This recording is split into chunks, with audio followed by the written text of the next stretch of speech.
ദുരന്ത ഭൂമിയായി വയനാട്. രക്ഷാപ്രവർത്തനം ഇപ്പോഴും തുടരുകയാണ്. മരണസംഖ്യ ഉയരുന്നു എന്നുള്ളതാണ് ഏറ്റവും ദുഃഖകരമായ കാര്യം.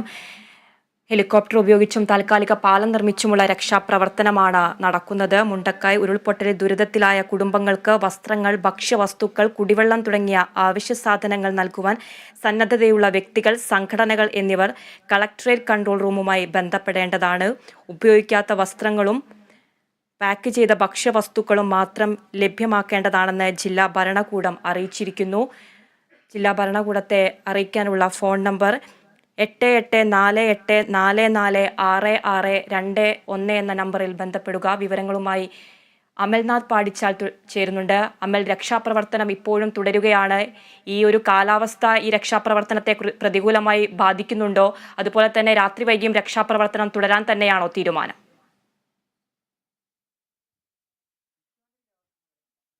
അതിര, നിലവിലിപ്പോൾ രക്ഷാപ്രവർത്തനം പുരോഗമിച്ചുകൊണ്ടിരിക്കുകയാണ്. എങ്കിലും നിരവധി പേരെ ഇപ്പോഴും സുരക്ഷിത സ്ഥാനത്തേക്ക് എത്തിക്കുവാനുണ്ട്. ഇവിടെ ഏറ്റവും പ്രധാനപ്പെട്ട ഒരു വെല്ലുവിളിയായി നിലവിലുള്ളത് കാലാവസ്ഥ തന്നെയാണ്. അതായത് ഇവിടെ ഇരുട്ട് ആയിക്കൊണ്ടിരിക്കുകയാണ്. അതിനാൽ തന്നെ ഈ രക്ഷാപ്രവർത്തനത്തെ ഇത് പ്രതികൂലമായി ബാധിക്കുന്ന ഒരു കാഴ്ചയാണ് കാണാൻ വേണ്ടി സാധിക്കുന്നത്. കരസേനയുടെയും നാവികസേനയുടെയും NDRFിൻ്റെയും അടക്കം നേതൃത്വത്തിലാണ് ഇവിടെ ഈ രക്ഷാപ്രവർത്തനം പുരോഗമിച്ചുകൊണ്ടിരിക്കുന്നത്.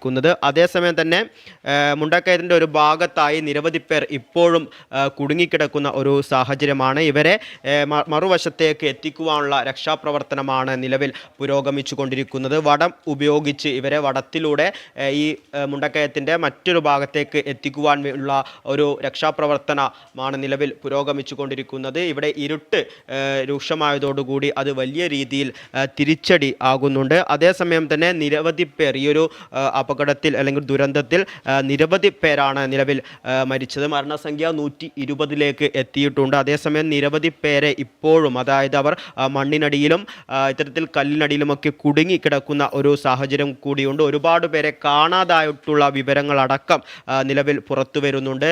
ചെറിയ കുട്ടികളടക്കം ഈ ഒരു ലിസ്റ്റിലുണ്ട് എന്നാണ് നമുക്ക് മനസ്സിലാക്കാൻ വേണ്ടി സാധിക്കുന്നത്. ഇന്ന് പുലർച്ചെ 1:30 കൂടിയായിരുന്നു ഈ വലിയ ഒരു അപകടമുണ്ടായത്. ഒരിക്കലും പ്രതീക്ഷിക്കാതെ, അതായത് കഴിഞ്ഞ ദിവസങ്ങളിലൊക്കെ ഇവിടെ റെഡ് അലേർട്ടായിരുന്നു, ജാഗ്രതാ മുന്നറിയിപ്പ് അടക്കം ഉണ്ടായിരുന്നെങ്കിൽ പോലും ഇത്തരത്തിൽ വലിയ ഒരു അപകടം അല്ലെങ്കിൽ രൂക്ഷമായ ഒരു അപകടത്തെക്കുറിച്ച് ആരും തന്നെ പ്രതീക്ഷിച്ചിരുന്നില്ല. അപ്രതീക്ഷിതമായ ഈ ഒരു അപകടത്തിൽ വലിയ രീതിയിലുള്ള നാശനഷ്ടം തന്നെയാണ് നിലവിൽ സംഭവിച്ചിരിക്കുന്നത്. ഈ പ്രദേശങ്ങൾ, അതായത് ഒരു നഗരം മുഴുവൻ അല്ലെങ്കിൽ ഒരു പട്ടണം മുഴുവൻ അപ്രതീക്ഷിതമാകുന്ന ഒരു സാഹചര്യമാണ് നിലവിൽ. അവിടെ ഏതാനും വീടുകൾ മാത്രമേ അവശേഷിക്കുന്നുള്ളൂ എന്നാണ് മനസ്സിലാക്കുന്നത്. അത്തരത്തിൽ വലിയൊരു അപകടമാണ് നിലവിൽ ഉണ്ടായത്. വൻ പാറകളും ചെളിക്കൂമ്പാരങ്ങളും ഒക്കെ അടിഞ്ഞുകൂടി അവിടെ ഒരു ടൗൺ തന്നെ ഇല്ലാതായിരിക്കുന്ന ഒരു സാഹചര്യമാണ് നിലവിലുള്ളത്. ആശുപത്രികൾ ഒക്കെയും നിലവിലിപ്പോൾ മൃതദേഹങ്ങൾ നിറഞ്ഞു കിടക്കുന്നു എന്ന ഒരു സാഹചര്യമാണ് നിലവിലുള്ളത്. അതേസമയം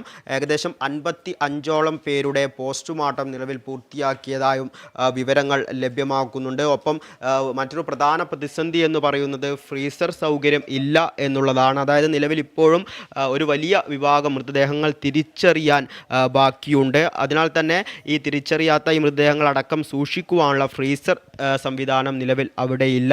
അത് വലിയ രീതിയിൽ ബാധിക്കുന്നുണ്ട്. അത്തരത്തിലുള്ള സംവിധാനങ്ങളൊക്കെ തന്നെ ഒരുക്കുവാനും നിലവിൽ അധികൃതരുടെ നേതൃത്വത്തിൽ അത്തരം സംവിധാനങ്ങൾ ഒരുക്കുവാനടക്കം തയ്യാറായിട്ടുണ്ട്.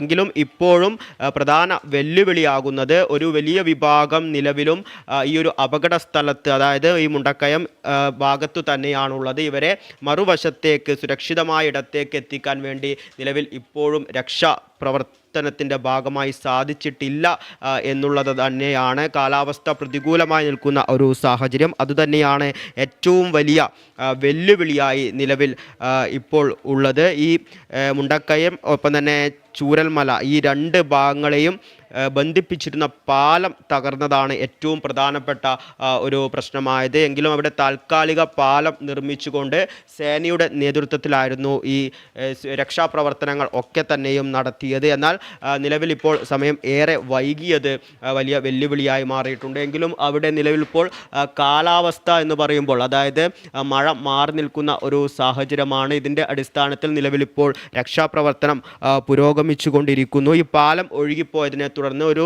താൽക്കാലിക പാലം നിർമ്മിച്ചുകൊണ്ടാണ് നിലവിൽ സേനയുടെ നേതൃത്വത്തിൽ ഇവിടെ രക്ഷാപ്രവർത്തനം പുരോഗമിച്ചു കൊണ്ടിരിക്കുന്നത്.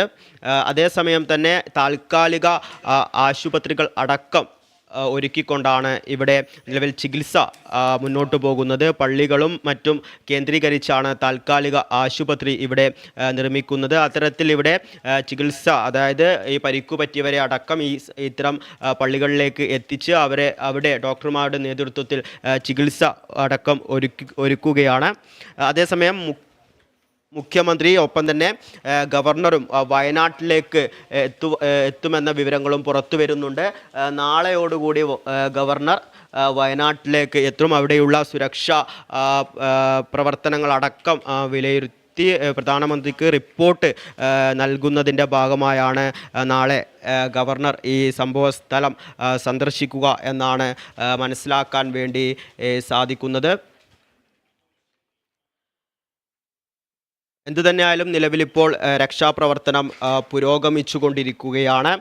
അതേസമയം ഇവിടെ ഉണ്ടായിരുന്ന, അതായത് നിരവധി വീടുകൾ അടക്കമാണ് ഇവിടെ ഒരു നിമിഷം കൊണ്ട് ഇല്ലാതായത്. ഇവിടെ തേയില തൊഴിലാളികൾ താമസിച്ചിരുന്ന ലയങ്ങളടക്കം ഒരു നിമിഷം കൊണ്ട് ഇല്ലാതാകുന്ന ഒരു സാഹചര്യമായിരുന്നു. യഥാർത്ഥത്തിൽ മുണ്ടക്കൈ പൂർണ്ണമായി തകരുന്ന ഒരു സാഹചര്യമായിരുന്നു. ഈ ഒരു അപകടത്തിനെ തുടർന്ന് മൃതദേഹങ്ങൾ പലതും ലഭിച്ചിരുന്നത് ചാലിയാറിൽ നിന്നുമായിരുന്നു. അത്തരത്തിൽ ഗുരുതരമായ രീതിയിൽ, അല്ലെങ്കിൽ ഭയാനകമായ രീതിയിലായിരുന്നു ഈ അപകടം എന്ന് നമുക്ക് ഈ ഒരു ദൃശ്യങ്ങൾ ദുരന്ത ഭൂമിയാക്കി മുണ്ടക്കൈ ചൂരൽമല ഉരുൾപൊട്ടൽ മരണസംഖ്യ ഉയരുന്നു. രക്ഷാപ്രവർത്തനം ഇപ്പോഴും തുടരുകയാണ്.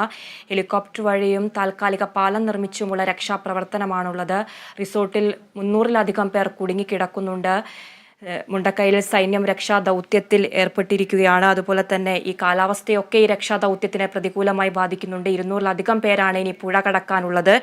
മുണ്ടക്കൈ ഉരുൾപൊട്ടൽ ദുരിതത്തിലായ കുടുംബങ്ങൾക്ക് വസ്ത്രങ്ങളും ഭക്ഷ്യവസ്തുക്കളും കുടിവെള്ളം തുടങ്ങിയ അവശ്യ സാധനങ്ങൾ നൽകുവാൻ സന്നദ്ധതയുള്ള വ്യക്തികൾ, സംഘടനകൾ എന്നിവർ കളക്ടറേറ്റ് കൺട്രോൾ റൂമുമായി ബന്ധപ്പെടണമെന്നും കളക്ടർ അറിയിച്ചിട്ടുണ്ട്. ഉപയോഗിക്കാത്ത വസ്ത്രങ്ങളും പാക്ക് ചെയ്ത ഭക്ഷ്യവസ്തുക്കളും മാത്രം ലഭ്യമാക്കേണ്ടതാണെന്നാണ് ജില്ലാ കളക്ടർ അറിയിച്ചിരിക്കുന്നത്. ഏറ്റവും ദുഃഖകരം മരണസംഖ്യ ഉയരുന്നു എന്നുള്ളതാണ്. രക്ഷാപ്രവർത്തനം ഇപ്പോഴും തുടരുകയാണ്.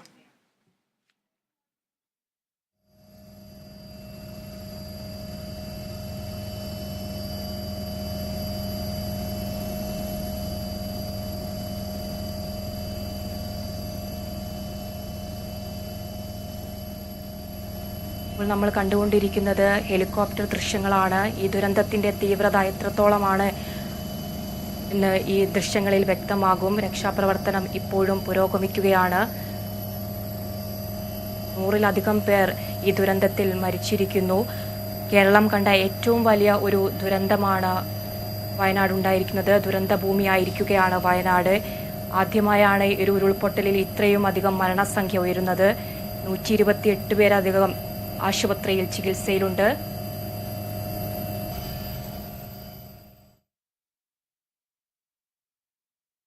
വയനാട് ദുരന്തം കേരളം ഇന്നേ വരെ കണ്ടതിൽ വെച്ച് അതീവ ദാരുണമെന്ന് മുഖ്യമന്ത്രി പിണറായി വിജയൻ. രക്ഷാപ്രവർത്തനം തുടരുന്നു. പരമാവധി ജീവൻ രക്ഷിക്കാനും പരിക്കേറ്റവർക്ക് മികച്ച ചികിത്സ ഉറപ്പാക്കാനും ശ്രമിക്കുന്നുവെന്ന് മുഖ്യമന്ത്രി പറഞ്ഞു.